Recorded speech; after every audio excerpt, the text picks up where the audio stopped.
Everybody, it's Shane, and we're going to get started here in just a minute. We're working out a last couple technical glitches. I think we got them fixed, but we'll be back with you in just a second. We got a few announcements running, but stay tuned, and then we'll start the fun and games here any second.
All right, everybody, we are going to do our best to sort of proceed forward and see how this works. This is going to be a interesting day. Let's just say it that way. I am emailing some questions to some folks right now. You should have them any second, and then we're going to go ahead and proceed with our quiz. We're going to have a lot of fun tonight. Really simple. We're just going to do some real simple little quizzes. We got a game show for you. We got some wonderful contestants lined up for you, and they're going to be with us in any moment as I magically put them on the screen here any second. Yep. All right, folks. Well, I am. We're going to play two games tonight. I hope this is something you enjoy. Feel free to play home at long. Chat with us in the chat box. This is going to be just. It's going to be a hot mess, but it's going to be a hot mess where we are in it together. And so, yeah, yeah. Again, thanks for being here. Comment, do all those things. Make fun of us. Do those things. Yeah, that's what's going to happen. We're going to enjoy this together. Um, we're going to play a game right now, and I want to just let you know we have some just ridiculous titles for these games. And the first one we're going to play together is we're going to be playing this idea with today being April Fool's Day, and how what's that mean for us. So we're going to play off those themes. So the first game we're going to play together goes by the name of "Don't be a fool, stay in school." Oh wait, they shut down all the schools. Doesn't that mean we're all fools? I don't think so, because it was for public safety. Either way, the saying is still true. Stay in school, kids. That's the name of our first game together. And so I'm going to bring on someone here to join us. We're going to bring on Bonnie Kerr. Bonnie Kerr is going to be our first person, her and a monkey, and we are going to see her any second as I get her patched in. And so hopefully that works.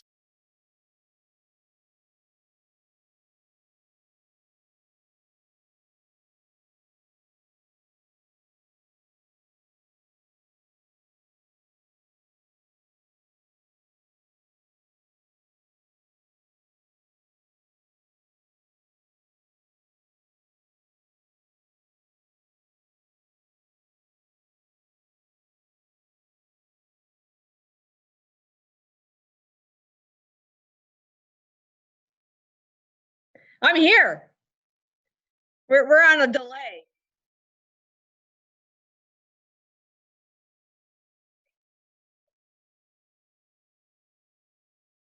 Okay. I'm seeing myself 20 seconds ago.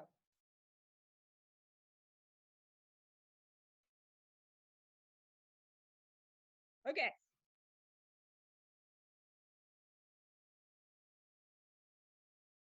Okay.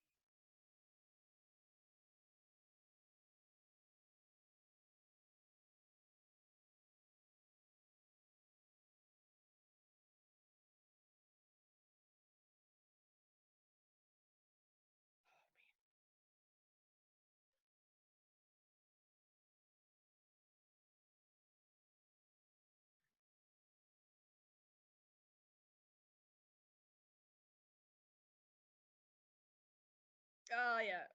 Well, Shane, my first question, my first answer would be I'm going with C, the College of William and Mary.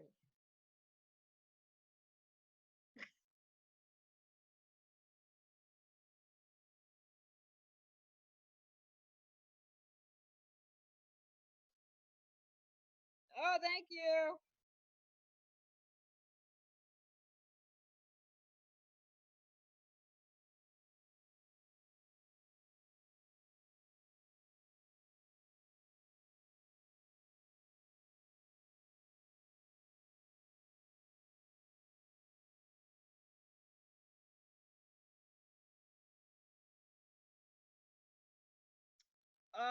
Shane, I'm going to go with B. Final answer.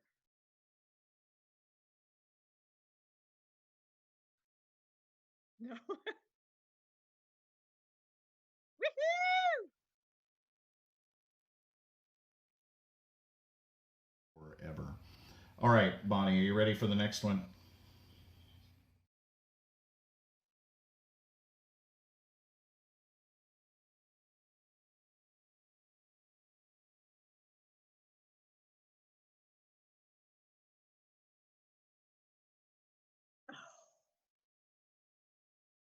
Wow.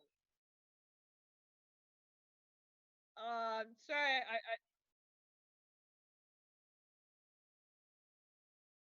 oh, is this like a trick question? According to this, what? Oh, I'm just gonna have to. Is it that list? Eh? Oh, geez. Can I call a friend? Oh,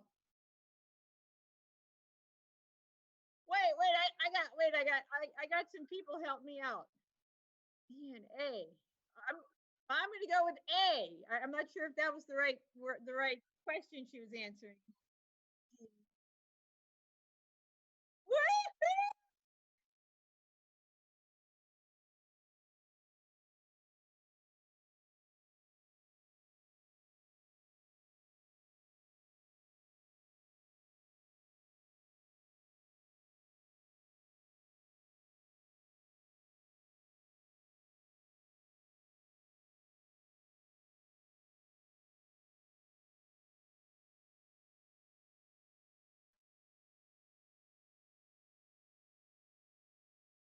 Wow.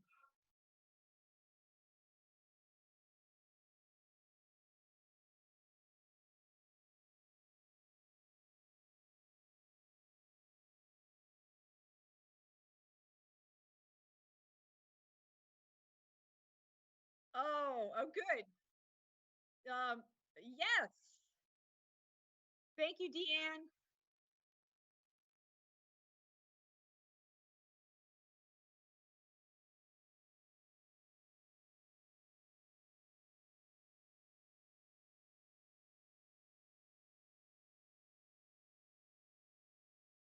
Oh, I'm thinking about your daughter. I'm going to go with C, crazy koalas.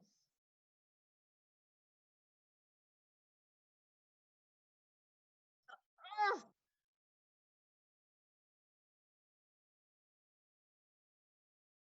paralyzed spookfish. Yeah. Oh, boy.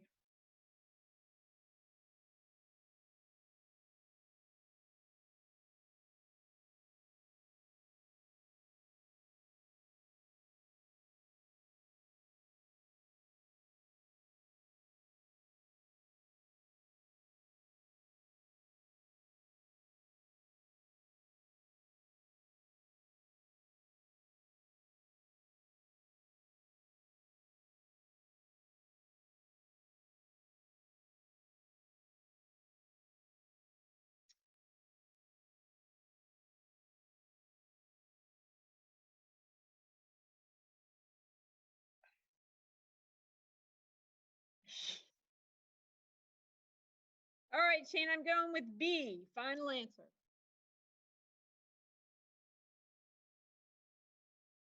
Woohoo!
Oh, boy, I have no clue. Eeny, meeny, miny, mo. Catch a tiger by the toe. If he hires, let him go. Eeny, meeny, miny, mo. That would be B.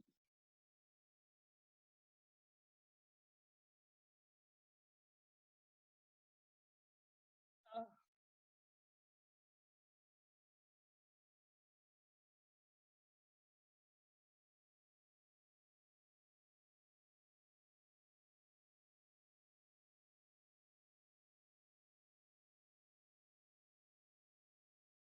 oh,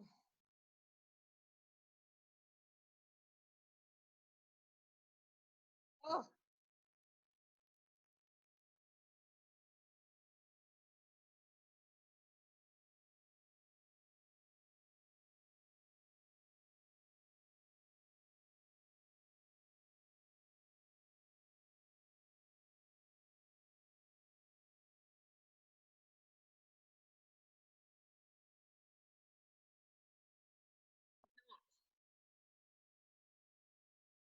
Wow, I think I'm gonna have to go with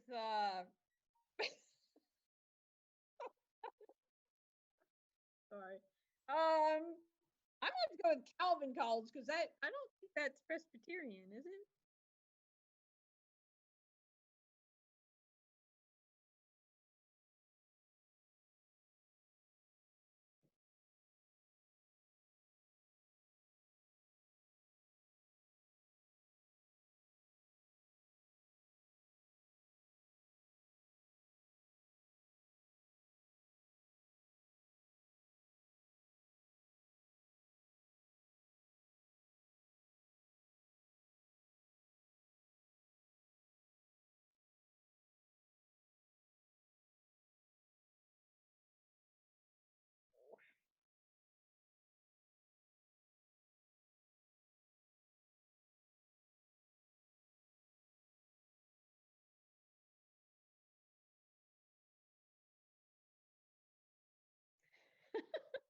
All right. Locally Presbyterian, supported by which one of these national parks will be supported by much?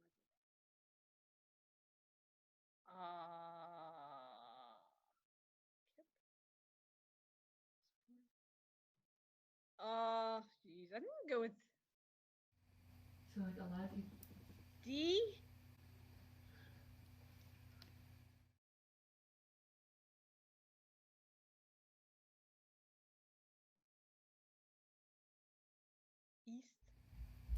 And the answer is, in fact, C and D. And so you got that one right there, Bonnie. Very well done.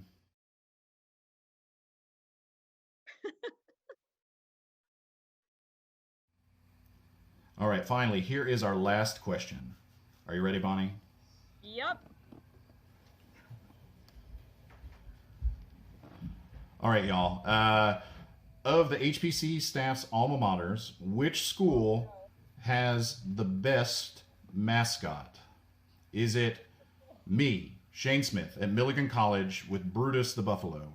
Is it Amy Dillon at Belmont University with Bruiser the Bruin? Is it Stephen Nix, LSU, Mike the Tiger? Or is it Tim Geminer, the University of Wisconsin Milwaukee with Pounce the Panther? I think this is probably a loaded question. Can't really, I'm Auburn, so I can't go with LSU. Shane, I'm going with yours. Milligan College, Brutus Buffalo. Go Buffalo. Unfortunately, the answer is Tim Geminer's Pounce the Panther. Look at that guy. Look how cool he looks. That sly look on his face, it's pretty amazing. Guys, thanks for hanging with us. We're going to do one more quiz. I understand there was some audio quality that we're getting worked out. I hope you can hear me now. I was getting a lot of weird feedback stuff, but I think we get that straightened out. Hang around. Bonnie, you've won. We're going to give you a Starbucks gift card. We're going to email you one because we're not seeing each other in person, and in a few months when we get out and about, you can use that. But thanks for joining us, Bonnie. She's going to log off here in a second, and then we're gonna bring up another special guest to join us here during our game night. Thanks for joining us, Bonnie. Thank you so much. Sure thing.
Hey everybody, we are back. We're going to bring on a guest here in a second, but the name of our next game, it goes like this. It's called, there's an old saying in Tennessee, I know it's in Texas, probably in Tennessee, that says, fool me once, shame on you. Fool me, well, you can't get fooled again. So we're playing with that theme before we're using that just hilariously awful George W. Bush quote from a while back to name this game. But this one's a lot more about April Fool's Day jokes, and so we're going to be bringing on Ann Webb here. Ann Webb Betty, she is with us, and Ann, so happy to see you. I hope you're doing well. We're good. All right, all right.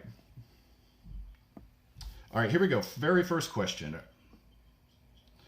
In 1996, a fast food restaurant took out a full-page ad that appeared in 6 major newspapers announcing it had bought the Liberty Bell and was renaming it. What was that restaurant? Taco Bell. Taco Bell. You are absolutely right. That is absolutely right. Taco Bell had took out this full ad and they said that they were renaming it and they were going to be naming it the Taco Liberty Bell. We can see Bonnie all of a sudden, but Oh, great. yes. So Bonnie, you need to mute yourself. No, I'm staying live. Mute yourself or leave, I think would be the best way to do it.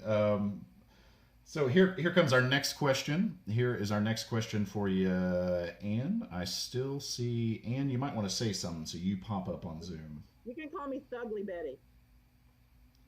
There we go. There we go. Awesome. Awesome. Here we go. Here is the next question. The most famous sports-related April Fool's hoax was in the 1985 issue of Sports Illustrated. It revealed that a rookie pitcher named Sid Finch, who could throw a baseball 168 miles an hour. On what team did Sports Illustrated say Sid Finch pitched for? Well, this is going to be a complete guess. The Boston Red Sox. That is correct. The Boston Red Sox. No, I'm sorry. That is incorrect. The correct answer here is the New York Mets. That's the correct answer for us tonight. I am sorry about that. All right, here we go. It's time for our next question. On April 1st in 1992, National Public Radio's Talk of the Nation revealed that this disgraced politician in a surprise move was running for president. His new campaign slogan was, "I didn't do anything wrong and I won't do it again." Who did NPR say was running for president? Bill Boner. The national people will understand that one. Oh goodness.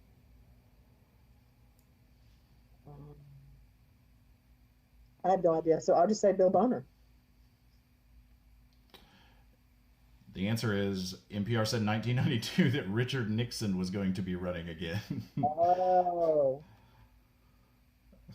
Quite a few angry people at NPR. That's very against brand for NPR to do that. So here we go. In question 4, perhaps the oldest recorded evidence of an April Fool's prank was found in April 2nd of 1968 in the Dawes News Letter. And they printed this story about all these people that had been tricked to go down and see these exotic animals washed in the moat of the Tower of London. What animals were said to be washed in the tower's moat? Was it A, giraffes, B, hippos, C, lions, D, penguins, or E, tigers? Penguins.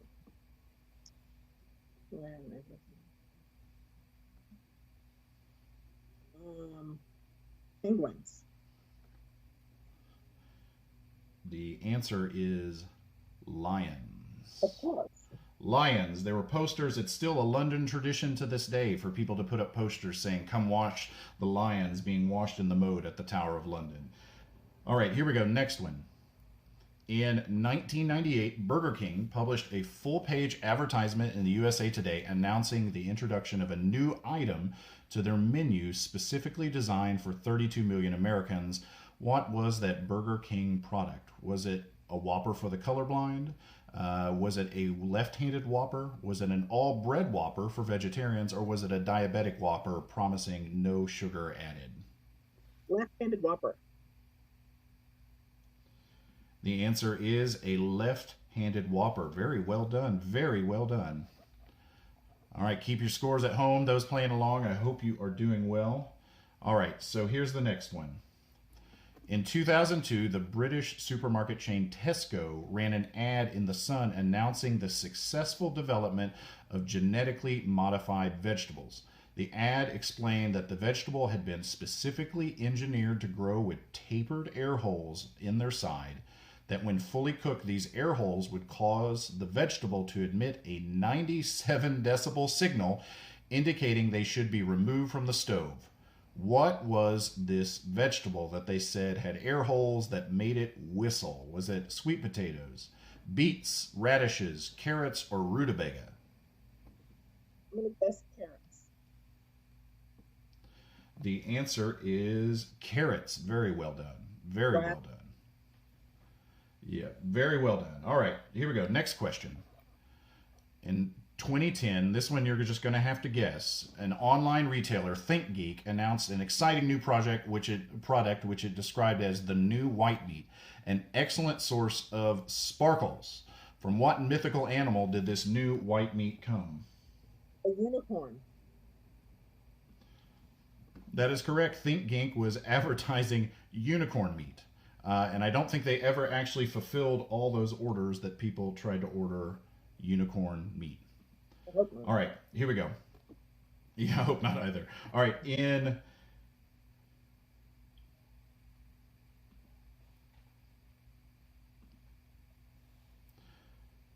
All right, in 2008, the BBC announced that camera crews filmed for its nature history series Miracles of Evolution. They captured footage of these creatures taking to the air. What creatures did they film flying? Was it A, monkeys, B, an ostrich, C, penguins, D, snakes, or E, children? Oh my. BBC, camera crew, natural history.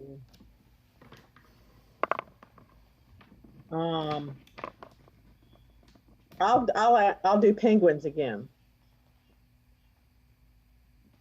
You're going to do penguins again, and I believe you are right.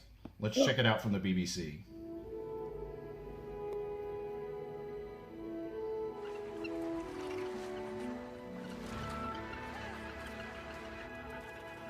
This recently discovered colony of penguins is unlike any other.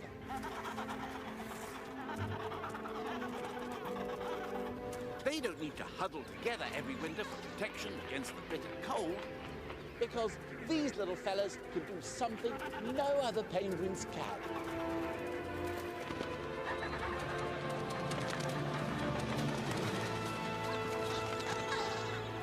Isn't that amazing?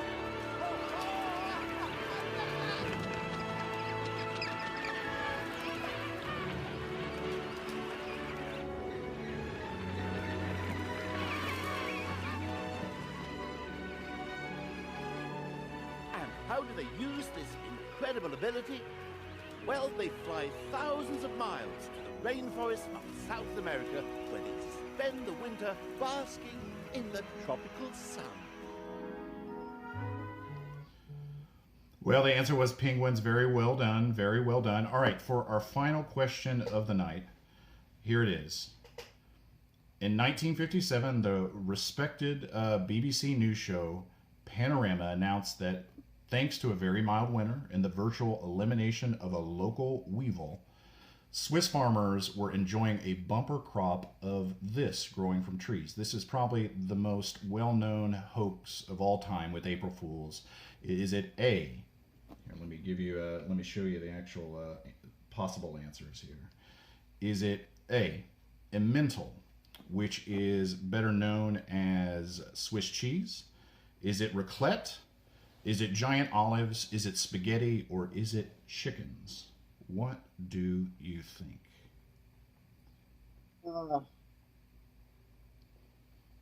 I am not very, I'm not familiar with this. I'm going to guess Swiss cheese. All right, give me just a second to pull up. We're going to play a video that shows everybody this. Give me just a second.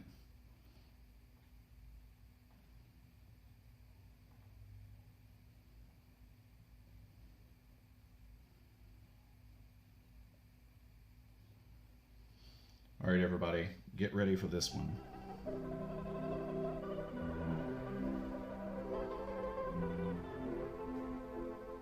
It isn't only in Britain that spring this year has taken everyone by surprise. Here, in the Ticino, on the borders of Switzerland and Italy, the slopes overlooking Lake Lugano have already burst into flower, at least a fortnight earlier than usual. But what, you may ask, has the early and welcome arrival of bees and blossom to do with food? Well, it's simply that the past winter, one of the mildest in living memory, has had its effect in other ways as well. Most important of all, it's resulted in an exceptionally heavy spaghetti crop. The last 2 weeks of March are an anxious time for the spaghetti farmer. There's always the chance of a late frost, which, while not entirely ruining the crop, generally impairs the flavor and makes it difficult for him to obtain top prices in world markets. But now these dangers are over, and the spaghetti harvest goes forward.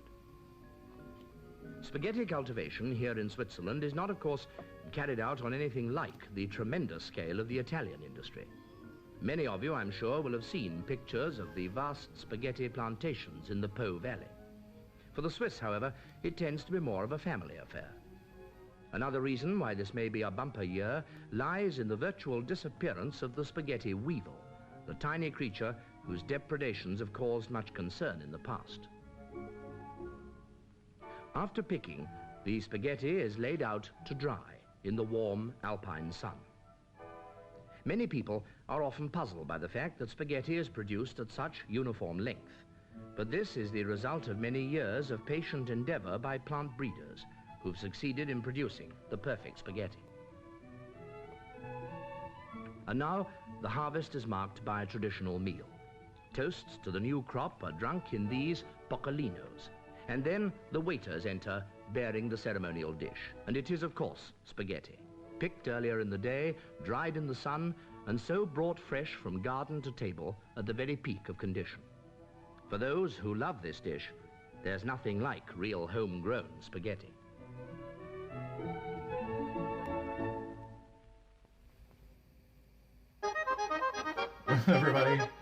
Everybody, thank you so much for joining us. Anne, thank you so much for joining us as well. You've done really well. You've won the game. We'll send you a Starbucks gift card as well. Thank you so much for joining us. Do you have a good time? Yeah. Yeah, all right. All right, everybody. Well, thanks for helping us give this a shot, give it a try. I don't know, you try, you fail, you give it a go. I hope you had a lot of fun. I learned a lot about April Fools and schools and things like that. Thanks so much to our contestants, Bonnie and Ann. Thank you all so much. Thanks for joining us. Have a great night. Hope you got a little laugh. Hope you had a little fun tonight. Thanks so much for being here, everyone. Take care.